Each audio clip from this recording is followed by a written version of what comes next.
Hello and welcome back to Even More News, the first and only news podcast. What's your name? Katie. I'm Katie Stoll. Hi, Katie. Welcome back to me saying my name is Cody. How are you doing? Great. I'm great because we have such a wonderful guest today. I'm sure a lot of you already know him. Formerly a writer for crack.com with us. Currently senior writer for Last Week Tonight. I don't know, 5, 6, how many nominations over the course of your career? Don't answer that because I haven't introduced you yet. And perhaps his most esteemed accolade, our friend, Daniel O'Brien. Hello. Daniel, Thank how you. many Emmys have you been nominated for? As of this, 6 nominations as of yesterday. We just got the nominations just came out, so it's frankly too many. It's a lot. That's enough. I'm trying. A lot doesn't have to be too many. It can just be a lot. Yeah. Sure. Just say it's a lot. It's awesome. Congratulations, Daniel. Thank you that's so very much. exciting. We're very proud of you. And with us still again is Jonathan. Oh, yeah. Jonathan's back this week. Welcome Also back. here, also back. Happy to be back. We missed you. My favorite voice in podcasting. The joke was, is Will the new Jonathan? Never. And we love There's Will. no new Jonathan. There's no new Jonathan. Ever. We have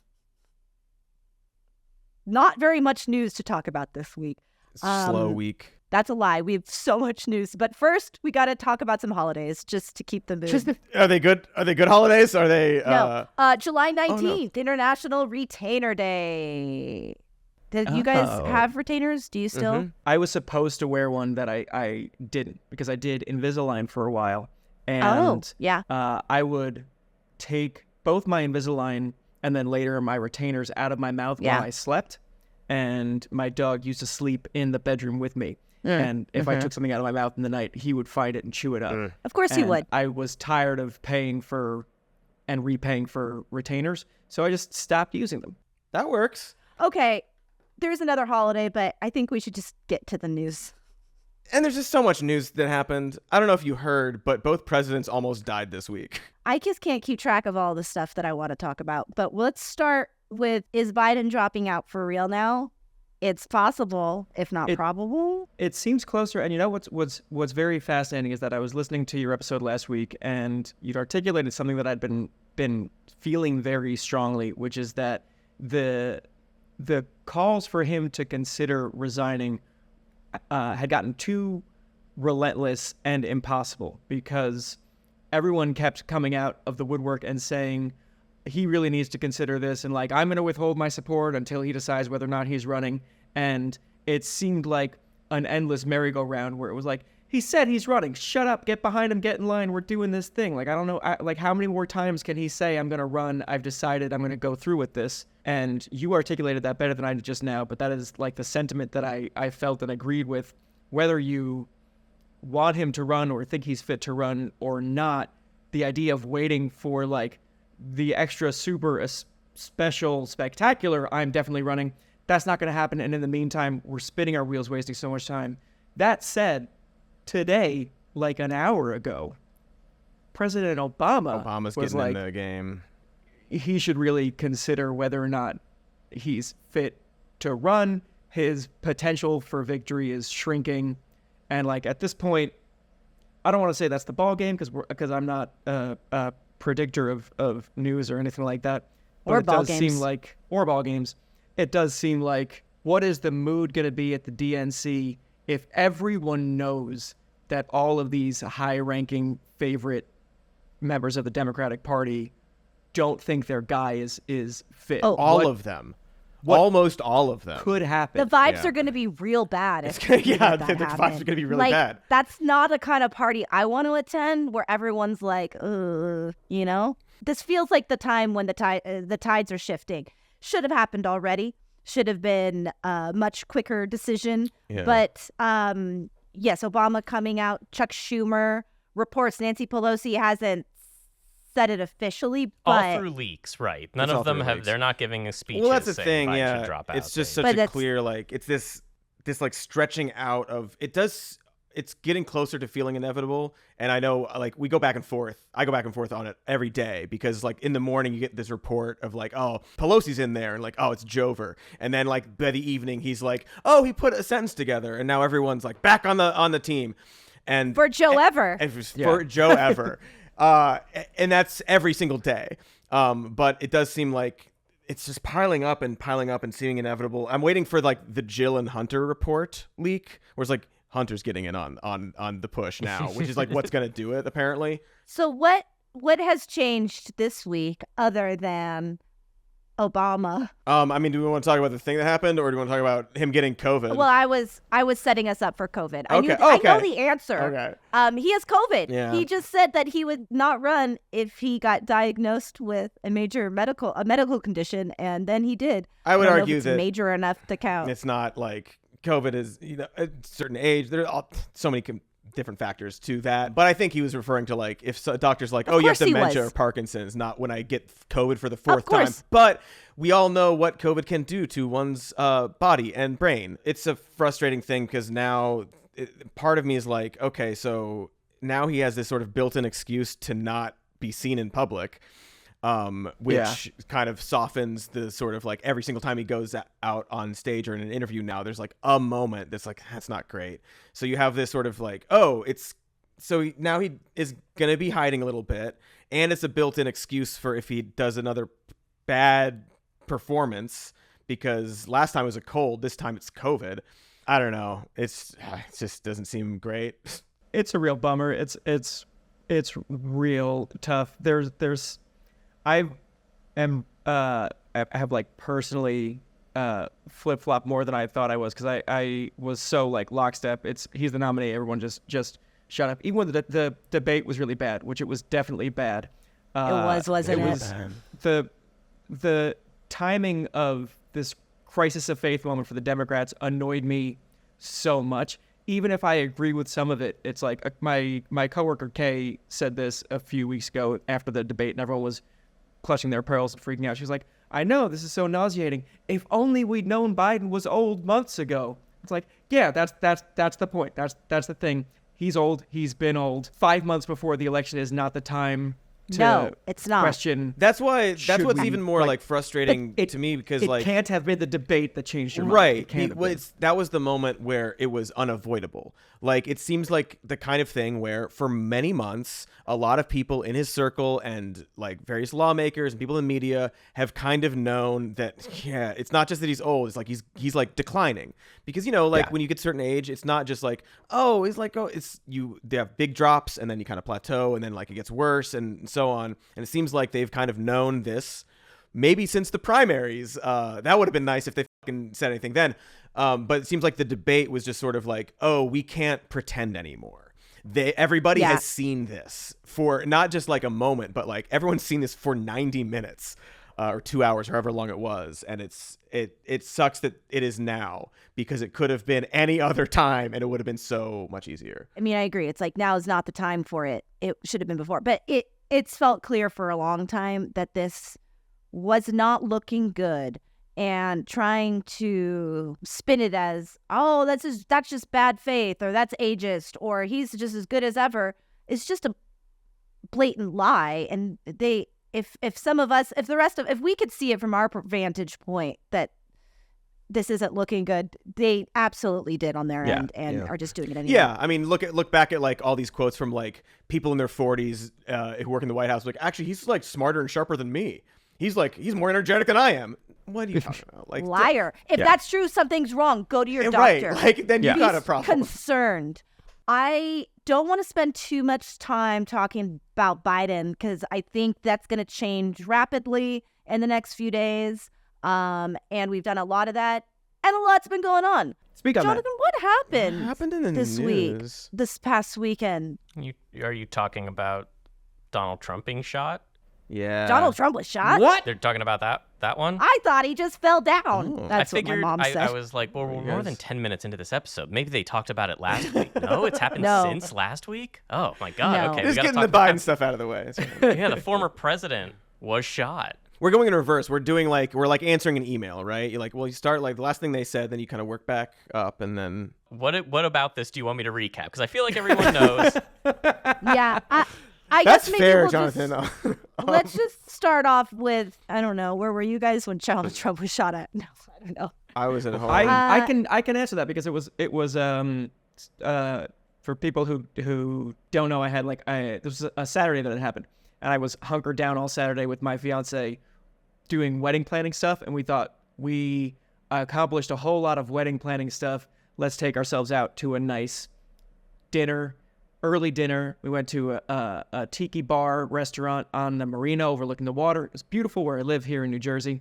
And because we spent so much time looking at computers and phones doing wedding stuff, we were just being present, sitting, having a meal, sipping cocktails together, not thinking about our phones. And then you just start to hear from the tables around you, from people mumbling and telling waiters. It's you're sitting there so how was your day outside of the wedding planning? Oh, President Trump shot. We're what? Don't look at your phone. Don't look at your phone. And you hear more tables, and it's just you're watching the news spread around, and we're both teeming sweat, and we're let's just take a break and look at our phones real quick, and then we're glued to our phones. And then you're stuck. Yeah. Then Two you're romantic partners watching being do I have to be can I be the first person to say I want to see what the deal is with Trump being shot? Is that rude? Really having a great time with you. This is not more important than our love, but it's a little bit more important than our love. Can I just say? It was well, you're experiencing this moment together, so that's lovely. There's a beauty to that moment and day for you specifically.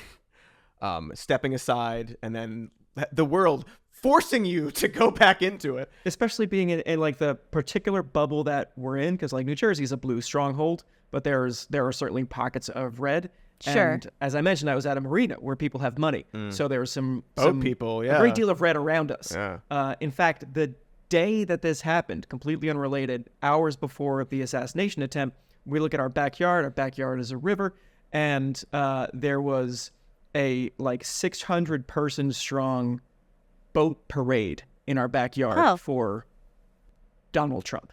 Just everyone with their Trump flags, and there are people doing cosplay Trump, just honking their boat horns and just going around in circles. And we are very much the minority in this town. And we're that's an interesting thing to happen today. We go out to a restaurant. So even as we're hearing this news, we're acutely aware of where we are. And it's dawning on us, this might not be an incredibly safe. Don't react. Don't react to it. Yeah. We don't. Yeah. It's not a place where we couldn't tell the temperature of what anyone else at any of the other tables was feeling about the news. We're just watching people who were just everyone is just the facts, ma'am. Everyone is just doing shot. Oh no, look at this picture. There's blood on his ear. Oh wow, he's standing up. He's got his fist in the air. He's going to be talking about that for a long time. And even as they're editorializing, he's going to be talking about that for a long time, we're still that could go either way. They could either think he's going to be talking about that for a long time in an annoying way or in a victorious way. Right. He won't shut up about this. You're he better not shut up about this. Yeah. There's probably plenty of people there also watching exactly the tenor of their words and making sure that they're all nondescript. looking around. Yeah. It's a bizarre thing to happen. I mean, the whole thing is very bizarre, actually, when you start to drill down into it. And it's difficult to talk about without treading into conspiracy theory territory as well. Yeah, anything. He was injured, not badly, which is good. Right. We didn't watch his head explode on television. He is definitely walking around with a giant bandage on his ear. And wondering when that's going to come off. Leaning into it. I know. The big so reveal. Curious what the state of that ear is underneath. I am. It could go either way, because he could have part of his ear missing, which he might want to hide for personal reasons. Yeah. Or there might be nothing visible at all, and he's well, if people see that there's just nothing whatsoever, it might make it look less bad, and I gotta wait. I could see Trump wearing this bandage for either or getting some sort of or an unnecessary reason. What if he just wore it forever? I mean, people are already wearing their own in solidarity. All the RNC people have to wear it forever then too. Yeah. The gunman was killed seconds after the shooting. This was 20-year-old Thomas Matthew Crooks of Bethel Park, Pennsylvania. Lots of conversations about Crooks. He does appear, he was a registered Republican who also apparently donated to Act Blue $15. His classmates would say that he was conservative, but also that he hated all politicians. Immediately in the wake of this, it was starting to be framed as this is Democrats' fault, or maybe this is suspicious, maybe this was a plan for the Democrats, or it's all because of Democrats, rhetoric, the fiery rhetoric. Our fiery rhetoric, as which, of course, the right has none. Donald fair. Trump's never called all Democrats evil or demonic pedophiles. Never. Right. He's not in that game. He's a nice man. The whole thing is like really absurd and frustrating for so many reasons. Also, like, don't shoot people. I'm just gonna say that. Yeah. I don't like. Yeah. Even the clip. Like, guns make me so uncomfortable. I fucking hate them. Violence is bad. Stop shooting people. And I forgot what I was gonna say that made me need to say that too. You were waiting for applause for your bold. What don't a brave shoot anyone thing stance. to say, Cody. Oh, kudos! Look at me and my brave stance. No, everyone gets a ticker tape parade when they say violence is bad. It's bad. Everyone's like, searching for who are we gonna blame? And every Trump fan or conservative is like, oh, clearly it was like a lefty trans person or whatever, so that they can do their thing. And then you get this slow trickle of information like, oh no, they were kind of just like a weird bullied kid who was like a Trump fan and a Republican and like had these sort of like, school shooter vibes. It was reported earlier today that it seems to be he was just looking for somebody to shoot, like a high official. Like he was like it could have been Biden, it could have been Christopher Wray he was looking at. Well, it just so happened. I will just add some context to that. The FBI specifically did, saying that his electronic devices contained searches for Trump, for Biden, for Merrick Garland, for Christopher Wray, et cetera. That's how we have that information. It's just interesting to see like the sort of like, they're at the RNC. The Trump's sons are saying like they tried to kill him, and like JD Vance is up there saying like they even tried to kill him. Who is they? What are you talking about? It has nothing to do with anything you're implying. And they can't say like we think Joe Biden tried to get him killed or anything. They just have like but they the can. lizards. But they can and they will and they do. But they can and they will. And like I had the same a lot of like very natural morbid curiosity of wanting to find out who the shooter was and like what their affiliations were, like anybody else. But then that part of the curiosity part of my brain got immediately overridden with the cynical part of my brain that's been following politics and working in a news adjacent field for 6 or 7 years now, that it doesn't totally matter. It was always going to be one donation to the ACLU or Black Lives Matter or any liberal progressive organizations whatsoever. It's one donation, or it's one club affiliation, or it's one quote from one source who knew him in school that links him to anything left, and then the narrative is radicalized Antifa terrorist encouraged by Biden and the Democrats takes a shot at President Trump. Like they only need the flimsiest, most tenuous connection to make the narrative, and they don't even really need that, honestly. Like, someone taking a shot at another person is your narrative. That's all you need. This person wanted to take out this other person. We're going to decide why. Right. They're our guy. They're your enemy. That's the narrative. Yeah. And immediately, like, I was in a car of someone who was listening to conservative radio, and then like he quickly turned it off. This was a stranger to me. It was just someone that I'm volunteer with. I just like get in the car. It was like, what's on the news? Like, is this a lift? I was like I volunteered at our pantry, and we were driving from one spot to another spot, and his radio was on when we turned on the car, and he quickly turned it off, so there was no politics. But there was like, this was the Monday after the shooting, and there's like 10 seconds maybe that I'm hearing what this radio station was, and it was someone saying, in the middle of a thought, saying, what do you think is going to happen for 8 years when the Democrats are saying he's a fascist, he's gonna end democracy, he's a Nazi, and then the radio cuts out and it's like, yeah, it's a compelling narrative. That certainly is the story that's gonna get run with 1,000%. It is the story that's gonna get run with. Forget nuance. That's a good narrative. but it's also narrative. true for the other side because that's what they say about the left. Well, that's the frustrating thing. Is obviously, I know I'm preaching to the choir here, but it's extremely frustrating because it's verbatim. They say the same things right back. Donald Trump is going to save democracy and protect us from fascism, you see. Well, if you're talking about... They encourage violence. Yes, constantly. Against protesters, against Democrats, against everybody, all their enemies, which it's a big club, their club of enemies. And it's especially frustrating when you see like the media like just instantly bite on that. There's a clip of it's a Lester Holt interview with current President Joe Biden, COVID haver. That one. Trying to like needle him about the rhetoric and the fiery rhetoric and stuff. First of all, the fever pitch of the nation was elevated by one person. And if you can't, at least whether or not like, oh, it's the Democrats and they amped it up even more. If you can't acknowledge that he sounds childish, he started it.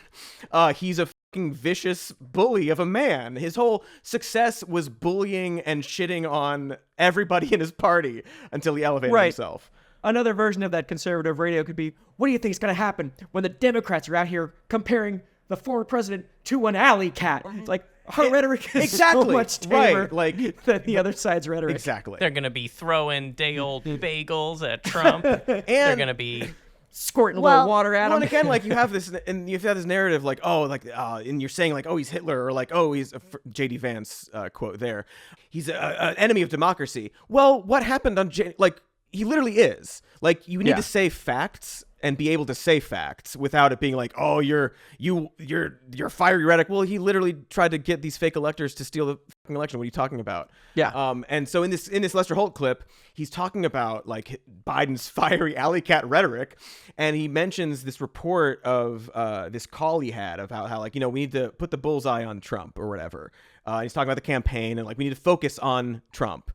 Casually, he said the word bullseye, and Lester Holt's like trying to get him to be like, I shouldn't have said that. And it's like, do you think the fucking shooter heard Joe Biden say bullseye in a private phone call that was leaked after the shooting? Like, what are we doing? What are we talking about? Why are we doing this? It's just absurd. He did start it. He started it. But the media does play up things, and the media clicks and all of that. But at its core, the things that he's saying and wants to do are the scary bad things. He is ratcheting up the rhetoric. It's worth remembering that this isn't our playbook. I'm saying this isn't the left's playbook. No one was saying don't elect John McCain or Mitt Romney because they're fascists who are going to end democracy. They're saying don't elect John McCain because he's, I don't know, at the time considered quite old. I forget. Quaint years. There were some policy. I mean, I disagree with him. He's a Republican. I disagree with the policies, whatever. Yeah. But these conversations started with Donald Trump. And I did mention this. I will say, this was a very poorly run security. However, they did I don't know where to put the blame. But there's no world where that building should have been left unprotected or unguarded. When you look at it. And at first, I've really tried to be not reactive here and look at everything, because you can see someone's video and I'm like, that looks damning, and then wait for the next. But it does consistently seem that this was a major oversight, and their protocol that they followed after the shooting as well. Apparently you're supposed to, and this is all hearsay, people talking about stuff, but it's any means necessary you get that president off the stage. You do not let him stand up and raise his fist, for example, when mere seconds after he's been shot at. That isn't something you do. You don't let him get his shoes. It's bizarre. Yeah. It is. It's just like, you're not, like, the protocol is protect the president at all costs, or the former president. You cover them with your body. If they're fighting, you break their legs and carry them off. Like, if there's bodily injury that you have to do to protect their life, is the way it's been presented to me. And that could be wrong, but it does make sense that, like, you're not letting the president do this. And for anybody not watching, I am raising my fist in the air. Oh, it looked to me like you were smearing fake blood on yourself while cowering. You don't do this. You don't do that either. It is weird. It's fishy feeling or something. Or I see how it feels that way. Well, that's the thing. It's to like, people. I mean, with any event like this, there's going to be theories about this kind of stuff, like, oh, the deep state or this, or like there's a conspiracy going on. And it like at minimum, they did a bad job and they are incredibly incompetent. It's very weird. There are people pointing at the shooter before it happened. Many videos of people pointing out the shooter. Yeah. So I've no opinion either way. This kid seems like very disturbed and again, like sort of a school shooter profile type of person, which we know happens. It's weird that it happened. I do find it totally, Cody. Sorry, I don't want to breeze past that. Totally. It's so weird that it happened. It's so weird that it happened. It's like nuts. It's crazy. It's like wild. It is. It's wild. All right, go on. I just think it's interesting, like the sort of like the twisting, because they obviously want to like demonize, like, oh, it's Joe Biden's fault, or like they tried to kill him. Like they're literally at the RNC saying that they tried to kill him. So maybe a reporter could ask them what they mean by that. Maybe like lock down like an actual statement and opinion from them about what they mean by that. But so they're going to do that anyway. But it's interesting, like all these sort of like, oh, the Secret Service did a bad job here and they didn't do this and this and this and this and this. And like, I'm not saying there is a conspiracy, but like, if you look at all the weird things that people are pointing out, they don't point to Joe Biden doing it. Like that's not the most obvious like version of this. It would be like, oh yeah, like they tried to like fake this thing and they did a bad job because Donald Trump and his team are incompetent and so they couldn't pull it off or whatever. I'm not saying that happened, but it's just funny to see like people like try to like, oh, this and this and this and this and this and this. It's because the deep state it up so bad that like they got this like terrible shot at all the things. It's just very you gotta believe what you want to believe. And did you guys watch the RNC at all or watch his speech at all? I did not. We talked about this the last time I was on the show. A quirk of working it last week tonight is we're not all as like hooked into the news of the minute as I think a lot of people assume, because a lot of we're prepping future stories. So some of us are just like on more evergreen stories, or like I'm working on something that is certainly adjacent to the RNC, which is going to like about Republican and conservative media overblown fears about the exaggerated migrant crime wave that doesn't exist. So I'm head down focused on that, while there are other people who for work have to watch the RNC all week. I am blissfully not one of those people. So I will be learning from you all what JD Vance said. Somebody will send you a clip for your episode about all the people with the signs saying mass deportation now at the RNC. Oh, yeah. Has it come up? Oh, yeah. And I will say something that people aren't going to like, but I don't care. I don't like this guy. Maybe a smart choice for Donald Trump. He's younger and like, I'm not saying I like the guy, but I could see him on stage talking, and the crowd was really, I thought they were drunk, but Sophie says they just like to chant. Oh, yeah, they're just, anyone at the RNC. I mean, they were chanting after everything he said. He was talking about his grandma, mama, and they're going, mama, mama. So here's the thing, like, anybody at the RNC is going to be like 120% in for every single person on that stage. Like, it is a parade of... Except for David Sachs. Exactly. I thought you said except for great sex. Except for David Sachs. No, they're not down really for that thought either. that they're not down for great sex. The people who liked his tweets were going to be in that audience, and they were not. But like, it's a parade of freaks, and the people there are there to cheer on the parade of freaks. I think personally, there's so many things from this RNC, and I think this every year. Maybe I'm wrong every year, but like, it's so off-putting to normal people. They're shouting about like all this like bizarre stuff. It's like they're so online too.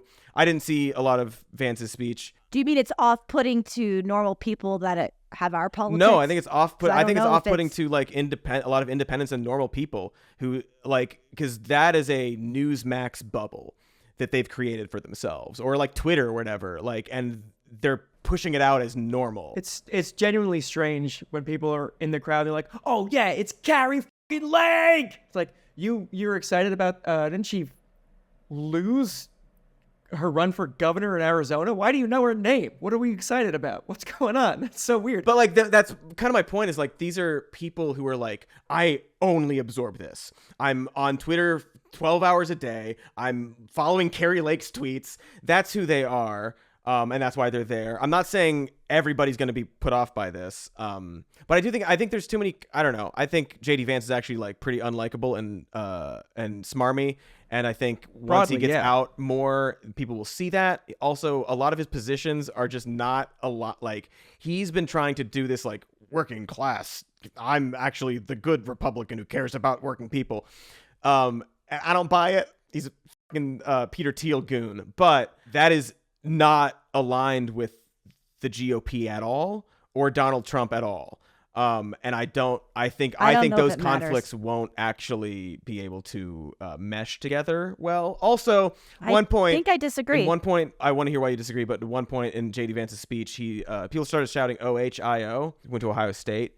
And he's like, OHIO, OH, and he was doing that. But that's not the chant. You say OH, and then somebody else says IO. It's a call and response. He's doing it wrong. He's such a fraud. Okay. Well, whatever. Presumably, fine. Not everybody. It's in not the the most audience important part, but right. if he went to Ohio State, he should know that it's a call and response. Look, I'm not disagreeing with your opinions on the man in any capacity. I maybe disagree with how he will land with voters. Conservative voters especially. He obviously has changed a lot of his positions from calling Donald Trump a Hitler and you know what he's moving, but he's obviously opportunistic. I think that he will kowtow to Donald Trump and use this as an opportunity, just like any kind of a fucking grifter that we talk about all the time, changing their positions and falling in line because it benefits him politically. Yeah. And what you see up there in contrast to Donald Trump is a much younger, I'm sorry, he's not like going for JD Vance, but he's a conventionally normal looking person. Yeah, beautiful blue He's got a beautiful Indian wife. He, you know, so you can point to like, it's hard to call the man a racist, even though lots of people are being very racist towards his wife. No, of course you could, but what is his built-in thing that he can point to is that, you know, I mean, apparently he used to have was very close friends with a trans woman. Enough so that he brought her baked goods after her top surgery. I got bad news for him about the party that he's trying to represent. Well, let me finish my sentence, which is, no, now they're not friends very publicly because he's now flopped and become voting against transgender issues. So I'm only saying that because I don't think it matters one bit that he's changed his politics. They care that he will say and do the dance, which he will do.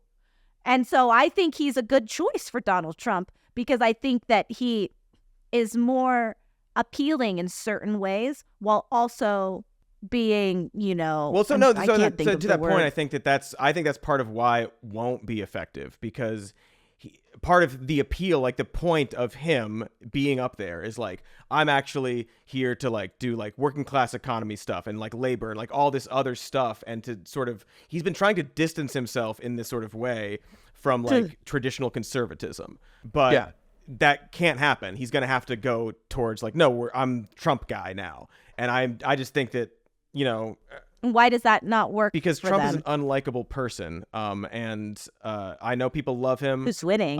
But he's also one of the most hated men in America. And if you actually get into the policy question, it's all cruelty.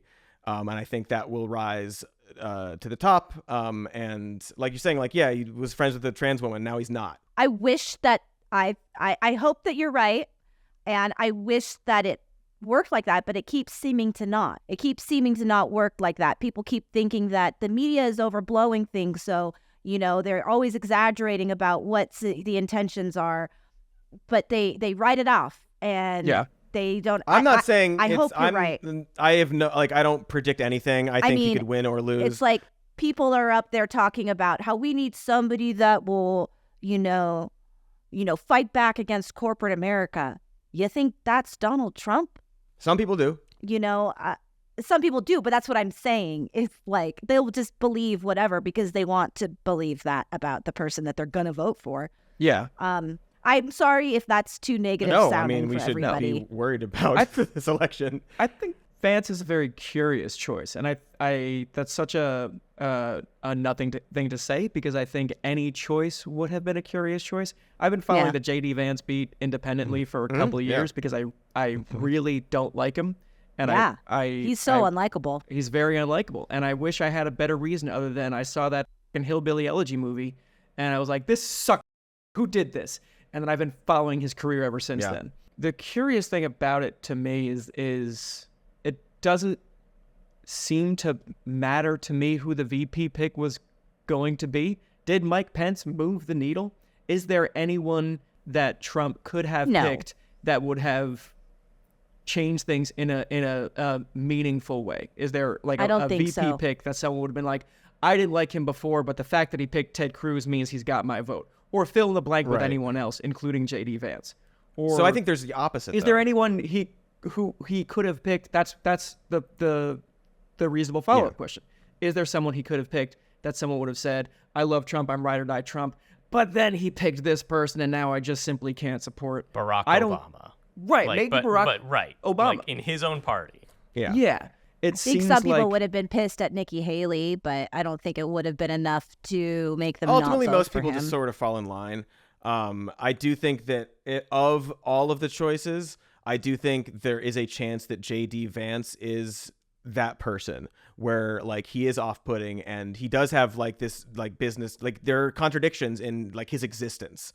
And I think that there are, they're like racist Nazis who like don't like him for reasons, but like I do think there are people who are put off by that choice. And one other thing I'll add is that apparently Trump was going to pick somebody else, but he was convinced to pick JD Vance because of his sons.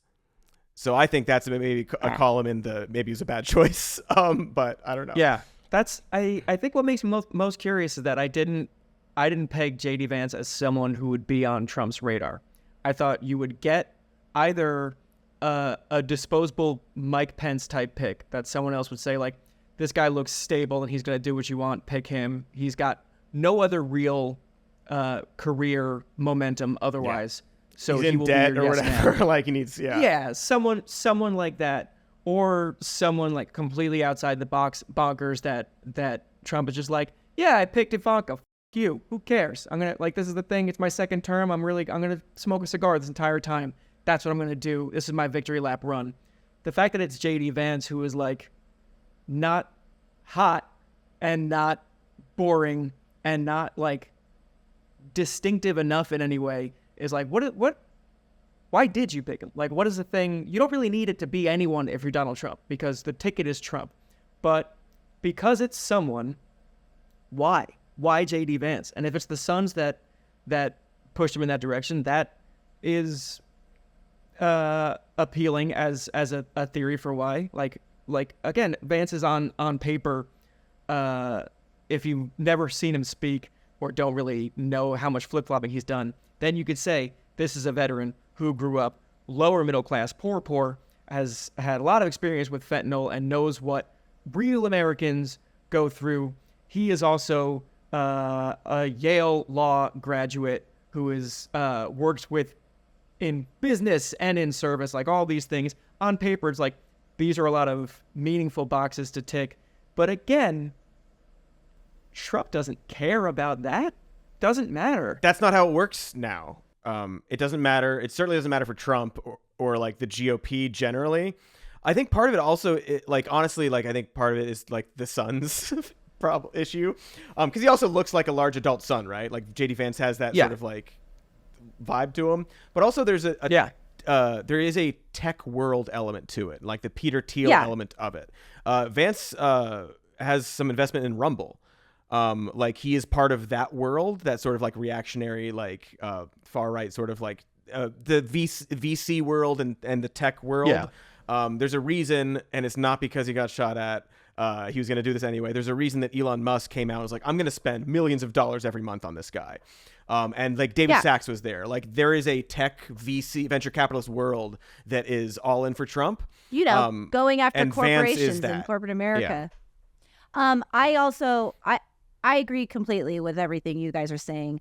And sick. I think that we are coming at it from our perspectives instead of other people's perspectives. I actually think he's probably quite appealing to a lot of people, especially because they don't know him that well.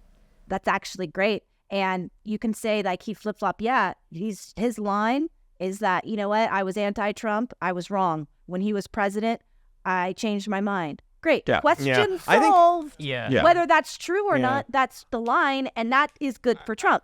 And he's young. And, you know, has that. He's not going to try to take Trump's job, but he can be a good surrogate for him. And there is a world where I think Donald Trump could get jealous if JD Vance got more attention than him, which is an interesting thing that might be a good playbook for Democrats. But we love JD Vance, actually. I don't know. Well, I try to come at it from that perspective, Katie, because in my mind, I'm like, oh, this guy's just such an obvious fraud. Right. And he'll say whatever, and he's such an opportunist, and it's hard for me to see that he checks all of these boxes of what you would want in a non-Trump, like, traditional politician. He's saying extremist things, but his biography is, I think, a lot more traditional and a lot more like, oh, yeah, this is what you look for in the guy that you pick as VP. And I do think it's interesting, since we were just talking about Mike Pence, like, he picked a guy who is, I think, in some ways has a little more vigor and a little more juice than Pence did, and he doesn't need to, like, convince the Christian conservatives anymore. He's got them. So he doesn't need Pence anymore. So he's like, I'm going to go with this guy who's going to be the first millennial on a major ticket. You know, he turns 40 in a couple weeks. I think there's like a weird thing, like, and I don't know how that's going to appeal to people who are on the fence. And he'll like, he'll clearly like fall in line like a dog, I'm sure Trump says. Well, right. Like, I think that must have, he had to commit. Oh, like, yeah. No, I'm not going to. You won't have to hang me. Don't go worry. For it in 2028 and change the law so that I can stay president. I'm not going to get in the way or whatever. The appeal to the tech bro world is actually like, it's a big part of it. I mean, I hate it, but that's a big part of it. And it's kind of valid, I guess. If you're in that camp, like, there's like look at my face money. If you're watching. I'm like, well, I just mean there's a whole world. I think that a lot of like tech bro types are in this world where like, I don't want to publicly be like called a racist, but I care very much about how much money I'm making. And right. Like, I mean, it's like, I want to get my deal. There's so they're going to like probably negative vote polarization for in Donald that world Trump. too, of like the libs and the DEI, like all that kind of stuff. Like they have their enemies and lines. And like appealing to the tech and business world in a way that doesn't, we're not saying necessarily that like there are so many tech voters out there that they're single issue, they just want a tech guy. There are a lot of incredibly wealthy tech and business people who are going to donate and spread this message around more than just like we're going to get a lot of coverage on what feels like Vance's appeal to real Americans, talking about opioid crisis, which is like, I think between that and the military is going to be the drum that he beats loudest and most often. Absolutely. And like quietly, Elon Musk, and you're to pull a name completely at random, your David Zaslavs are going to see this guy who seems like he would be like cool on business and like very pro people with money making more money. And it's like, yeah, this is good. I'm going to donate a lot of money to this campaign and I'm going to do whatever I need to do in my businessman ways. To make exactly. This. It's transactional. It's like, it's just, they know that they will make them money. There's a reason. And part of it's because is the way he is, but there is a reason Elon bought Twitter. It's to get here. Well, and he's going to support candidates that are polarizing on Twitter specifically too, because that's benefiting him in many different ways. He doesn't have Trump on Twitter anymore, so he can at least have JD there. But maybe this is his way to get Trump back on Twitter. People always, for good reason, point out that like, there's this private text where he's like calling him America's Hitler. Like, that's a problem. And even if you change your mind, you need to explain. So no journalists are watching this. If you ever get to talk to JD Vance and you're watching this and you are filming him, have him describe what he means. What did you mean by America's Hitler? Like, why did you think that? I know you changed your mind. Why did you think that he thought that? America's Hitler is a really big thing. And like I've flip-flopped on issues and like there's certainly, you could probably find examples of me talking shit about another comedian or podcaster or writer, someone that we work with, and like maybe even someone that I like now or work with now, and they're like, hey, in 2008, you called this person a hack, or you thought this person was an asshole, and now you're working with them. And I can say like, yeah, I here's what's changed about that. Here's what I misunderstood at the time. There's no one that I would have called Hitler without being pretty sure that they were closer to Hitler than most people, exactly. And I wouldn't change my, like, I might call someone an asshole and then later be like, no, it turns out I was the asshole. It never turns out I was the Hitler. Never. And if it did, you have a lot of work to do to explain why that happened. Even if you don't, even if he doesn't explain like why he changed his mind, I think he needs to say why he thought that. Like, what about Trump made you think that? What were some of the things he said? What was some of like the policy he proposed? Why did you think that? Do you know the answer you're going to get? No, I mean, the answer you're going to get is because I bought the lies that the media. Exactly, that's what it will be. Also, one other aspect about this specific text I think is interesting, because he said he didn't just call him America's Hitler. He said that he's either America's Hitler, sounds bad, or he is a cynical asshole like Richard Nixon who can be useful to us. And I would like to see that hammered a little bit to his face, because that's what he's doing. Like, it's one or the other.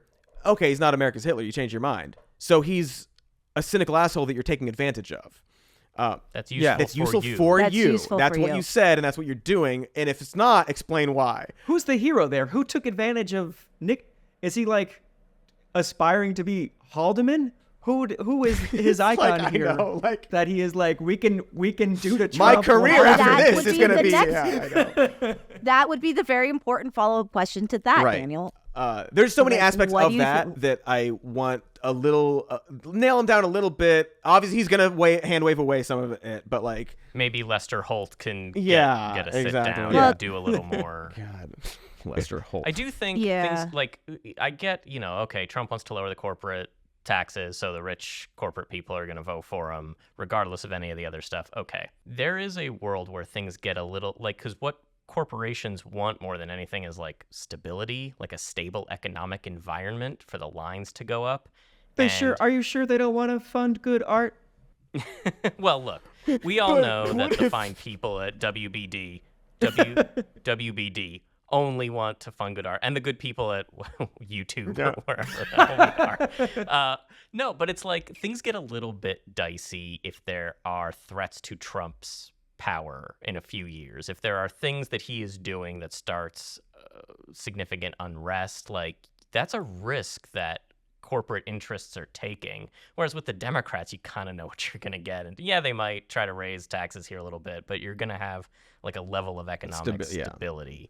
And I think people are playing it a little bit too business as usual and being like, oh yeah, we'll funnel money to the Republicans this time. They're like, this is not there's an element, I think, too, of like sort of rosy look at Trump's term, in the sense that, like, he didn't get like a lot of legislation passed beyond like those tax breaks. Obviously, the Supreme Court was an issue, but like it's like it just seems like you're forgetting the stuff he wants to do, and that he didn't get to do it, but he will be more able to now. It's just like this, like, not exactly forward thinking of like, no, if he's in there, mass deportation now signs in 2016. The ratcheting up has happened, and you're forgetting like that it's escalated and it's going to be worse. And he's not going to leave this time. He's not going to want to leave. And JD Vance is not going to get handed for it. A lot of people got that story before, and it wasn't good, but they're looking at it now like, well, he didn't succeed at the things. There's the bad things. Was he that bad? It's like, yes, he was. But just you wait till the training wheels come off. Yeah. But that's one of those things that they won't see until he's in office and he does it, and then it's too late. But there is something to be said of like, I'm exhausted by all the doom and gloom predictions or whatever, and the problem is that they're valid. Like JD Vance, like you should care. He's so funny. Like he's such a fraud. And he's so full of shit. And it's just like weirdly like negative polarization of people where like he proposed instead like because he can't like electric vehicles because of the party, but also he's like in the tech world, so he kind of should because of like people like Elon Musk. But he proposed tax breaks for gas powered vehicles in like to combat like the tax credits for EVs, and it's just like what like it's so funny. What kind of like proposal is that? Funny. That's so absurd. And that's the kind of brilliant thinking you're gonna get from it's one that a lot of people probably but it's would like. Whatever. We don't need to get into that particular proposal, but it's absurd. It's obviously absurd. Like, well, they did this, so I'm going to do literally the opposite of that. That's not how... It's completely negating the point of the tax credit for the EV vehicles, right, like JD, obviously. Why do you think we had the tax credit? What could you possibly think the reason behind that was? To make things better for Democrats, or do you think there was a reason? There's a reason. God. That's so funny. I love it. I hate it. Just because Elon Musk came up, I had 2 Cybertrucks sightings in the wild. Oh, yeah. One of them, I mentioned where I live has got people with money around me and they're stupid. But my fiance and I were riding our bikes and I saw a Cybertruck for the first time, like the big silver cartoon tank. And I wanted her to know, because my whole life living with Shay has been seeing things and then telling her a thing I saw, whether it's like a big slug or a bird attacking another bird or a Cybertruck. It's just me pointing at things that I see in the world and sharing my day. And I just went over my shoulder. I went, Cybertruck! And the guy had his window down and he looked at me and he smirked and nodded like, yeah, that's me. Yeah. I thought you liked it. I was like, no. You misread my tone. Bad. You're like the big slug I saw in the garden, sir. That's really funny. I'm gonna send you a picture. One? I mean, you got to do like some wrapping up stuff, whatever you got to do. But like, this is the one I saw in a Whole Foods parking lot, and I'm gonna send it to you right now. Well, I saw one up here. There was that video last year of like trying to get out of the thing, getting stuck somewhere. Down that classic video of a Cybertruck getting stuck. They were trying to crawl up a mountain, pulling a Christmas tree. It turns out that was in nearby here. It was some fool from the Bay Area that was trying to get their Christmas tree and got stuck. But they were around here and nobody liked them. Some guy posted a video of like all these like raccoon hands on the back of his Cybertruck because like they're trying to get in, and he posted like Cybertrucks are impenetrable, even raccoons can't get in. It's like no, it means your car looks like a dumpster. they think you're garbage, they man. Think you're garbage. You get what's going on. Oh no, something's just ruined my day. Do I say it on air or do I wait? It's like really sad. I've been preparing for it. It's like the saddest thing. Oh no. That is sad. That's especially sad for you, Daniel. I'm so sorry. Vibes are down low. Do the show anymore. Well, we're done. Daniel, where can we find you online? I'm sorry for your loss, but Brian, who cares? I'm Brian. You could find me. The show that I work on is Last Week Tonight. It airs Sundays on Max, the one to watch. And you can also watch it streaming on YouTube the Thursday after the episode comes out. And you also need to listen to my podcast that I do with my best friend and comedy pal Soren Bowie. It's called Quick Question with Soren and Daniel. Do it once a week. It's very fun. And 6 times a month for Patreon subscribers. We don't talk about the news almost ever. No, it's just so bullshitting fun about writing and stuff. It's a nice little It's a delight. Really, really delightful. It's like before. It's like before. It's like the before times. That sense. It's nice. It just feels like we're hanging out at the office. Yeah. Unlike now. We appreciate you taking your time to join us. I'm very sorry for your loss, Brian. Thank you. I appreciate that, Keith. Brian Don't McDaniel. know how that came out of my mouth. Also, Donald Trump just announced on Truth Social that the great Lou Dobbs has just passed away. What? Unconfirmed. Just Trump. It's Trump. Yeah, he's like the Rock. King. To the great Not Lou as sad. D.O.B. Bob Newhart. Not as sad. Anyway. We love you very much.